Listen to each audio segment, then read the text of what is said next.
এবার চট্টগ্রামে বিএনপির নেতা আমির খসরুসহ ৪ নেতার বাসায় হামলা ও আগুন। চট্টগ্রামে এবার বিএনপির স্থায়ী কমিটির সদস্য আমির খসরু মাহমুদ চৌধুরী, ভাইস চেয়ারম্যান মীর মোহাম্মদ নাছির উদ্দিন, নগর কমিটির সাবেক আহ্বায়ক শাহাদাত হোসেনসহ ৪ নেতার বাসায় হামলা ও ভাঙচুর চালানো হয়েছে।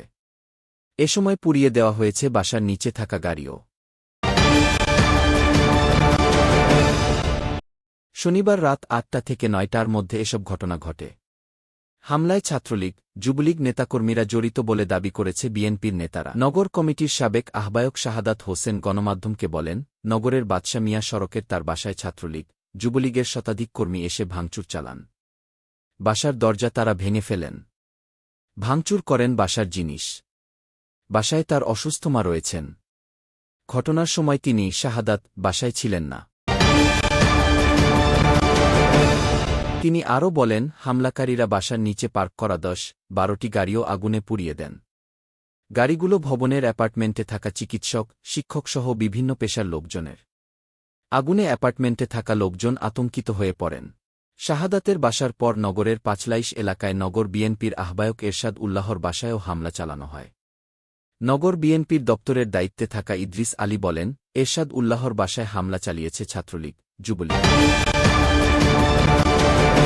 রাত ৯টার দিকে নগরের মেহেদিবাগ এলাকায় বিএনপির স্থায়ী কমিটির সদস্য আমির খসরু মাহমুদ চৌধুরীর বাসায় হামলা ও আগুন দেওয়া হয়। ওই সময় নগরের গোলপাহাড় থেকে মেহেদি পর্যন্ত এলাকায় দফায় দফায় ককটেল বিস্ফোরণের ঘটনা ঘটে।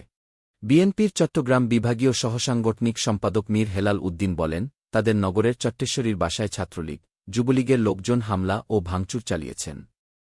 বাসায় দরজায় কোপ দেন, কিন্তু ভেতরে ঢুকতে পারেননি। বাসার দরজার সামনে থাকা ২টি পাজেরো গাড়ি ও জানালার কাচ ভাঙচুর করেন।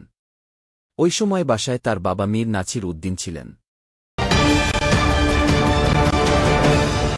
হামলার ব্যাপারে জানতে চাইলে নগর ছাত্রলীগের সভাপতি ইমরান আহমেদ বলেন, বিএনপির নেতাদের বাসায় আগুন দেওয়ার সঙ্গে ছাত্রলীগ যুবলীগের কেউ জড়িত নন। তারা এখন মহিউদ্দিন চৌধুরীর, শিক্ষামন্ত্রী মহিবুল হাসান চৌধুরীর বাড়িতে অবস্থান করছেন। তাদের নেতার বাড়ি ভাঙচুর করা হয়েছে। আর সাংগঠনিকভাবে কোনো ধরনের সংঘর্ষে জড়ানোর পক্ষে নন তারা। এর আগে সন্ধ্যায় শিক্ষামন্ত্রী মহিবুল হাসান চৌধুরী নওফেলের চশমা হিলের বাসায় ভাঙচুর, আওয়ামী লীগের মেয়র রেজাউল করিম চৌধুরীর বহদ্দারহাটের বাসায় হামলার ঘটনা ঘটেছে।